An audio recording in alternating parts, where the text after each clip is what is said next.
जय झूलेलाल। मां धमतरी मां वैभव Chawla, class 11th। मुंहिंजो विषय आहे लट पलाइण ऐं सिंधी। दोस्तों, शरद पार जे हिकु लेखक छा ख़ूब चयो आहे कि सिंधी के मेले में भारत जे इतिहास जी उंगली छॾाइल कोई गुम थियल ॿार आहे। अचो दोस्तों, अॼु मां तव्हांखे सिंधियुनि जे लट पलाइण जी कहाणी ॿुधायां थो, जेको मां पंहिंजे दादीअ के मुंहुं सां अक्सर ॿुधी आहे। पाकिस्तान जे सिंध प्रांत में रहण वारा सिंधी कहलाईंदा आहिनि। भारत जी आज़ादी समय सिंधी ऐं मुसलमान ॾाढा प्यार सां रहंदा हुआ, पर 1948 में कराची में दंगा फसाद चालू थी विया ऐं सिंधी खे पंहिंजो घर बार छॾी करे अचणो पियो। सिंध मां भारत अचण जे लाइ केवल 2 ई रस्ता हुआ।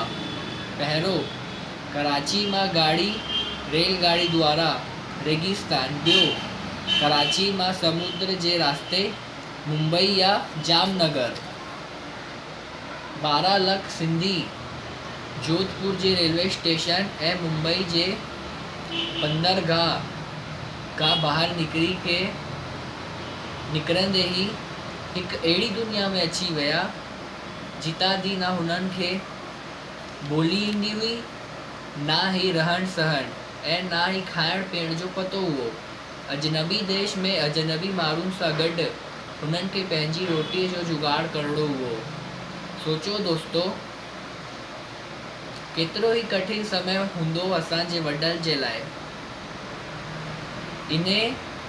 इन जदोजहद में उन्हनि खे पंहिंजी रीति रिवाज ऐं रहण सहण जी कुर्बानी ॾियणी पई।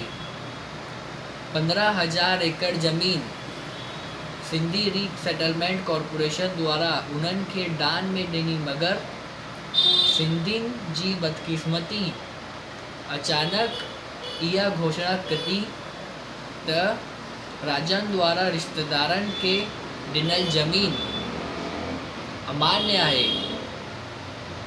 पोइ वरी कानूनी लड़ाई में एतिरो समय निकिरी वियो, सिंध भारत जे अलॻि अलॻि राज्य में बसी विया।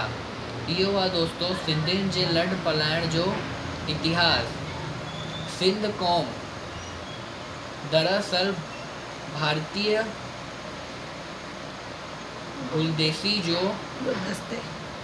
गुलदस्ते जो हिकु अहिड़ो गुल आहे जेको पंहिंजी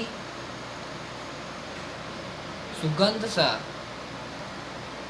सभिनीनि खे महकाईंदो आहे।